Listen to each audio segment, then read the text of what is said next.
Welcome to our kitchen. Today we prepare medieval roast pork ribs from the Registrum Coquine, a 15th century cookbook. We start with ingredients.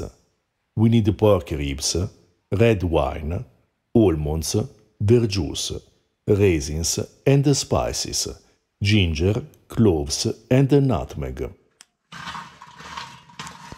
We roast the pork ribs under a testum, lined with fig leaves, for a couple of hours. Cook them more or less according to your liking.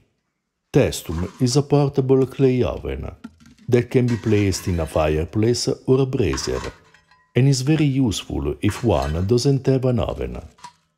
It was used in the antiquity, and we find it as a medieval and Renaissance tool to prepare pies, bread or roasts. You can also use your regular oven. In the original source, we find only the recipe for the sauce, recommended for princes and rich people, as typical of the Registrum Coquine, which is characterized by the fact that the author suggests recipes for the various social classes. This sauce, strong with spices and sweet and sour, is perfect to dress pork or wild game, which are very common in medieval banquets. Reading the historical sources, for example the Tractatus de modo preparandi et condiendi omnia cibaria et potus, written between the 13th and the 14th centuries, we find lists of meats that a cook would consider suitable for a noble, such as partridge, pheasant, hare, rabbit, chicken or raw deer. The best way to prepare this recipe, as always, is to follow your taste, as the medieval cooks often recommend. Meanwhile, we prepare the sauce. We steep the raisins in wine. We grind half a nutmeg, a few cloves, 2 pinches of salt and the minced ginger. We add the almonds and raisins. Then we dilute the sauce with verjuice and the wine in which we have steeped the raisins. You can use ginger, either dried or fresh, both available in medieval Italy. The original recipe calls for bread crust soaked in red wine.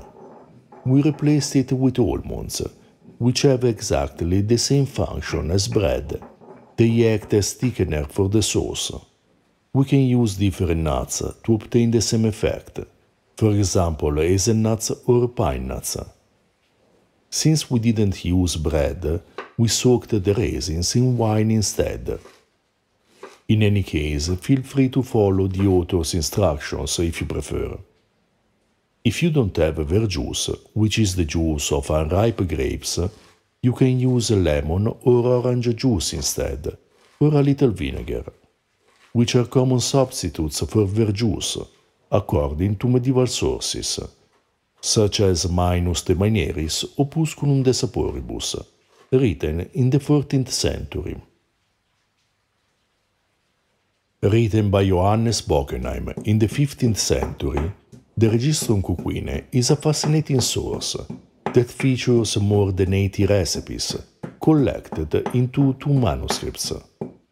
The recipes, often very easy to prepare, are recommended for a wide range of social classes, from prostitutes and mercenaries to kings and priests, weaving a vivid tapestry of the intricate layers of medieval society. Our edition of the Registrum Coquine comes with notes about the recipes and an introduction about dishes and ingredients across the social classes in the Middle Ages, along with a glossary of Bockenheim's unique terminology, which often departs from classical Latin and is reminiscent of medieval vernacular languages. Further articles and translations of historical sources are available on our Patreon page, including the Opusculum de Saporibus and the Tractatus de modo preparandi et condiendi omnia cibaria et potus. For more books on medieval cooking, check out Libro della Cucina Medieval Tuscan Recipes. and the Observazione Ciborum, Early Medieval Recipes at the Court of the Franks. If you're interested in ancient food, read Ancient Roman Cooking. To learn about the use of herbs and vegetables in historical cuisine, we recommend Early Italian Recipes, Vegetables, Fruit, Herbs and Flowers. To support our work, you can also buy us a beer and purchase our merchandise. You find all the links in the description below. We serve the pork ribs coated with the sauce. These pork ribs were fragrant and delicious, with an incredible sweet and sour, slightly spicy flavor that went well with the tender and fatty pork ribs. An excellent dish that would also be perfect with other meats, especially wild boar or hare. Surely a great main course for a medieval banquet or a special dinner. If you're interested in ancient foods and flavors, subscribe our channel and consider supporting us on Patreon.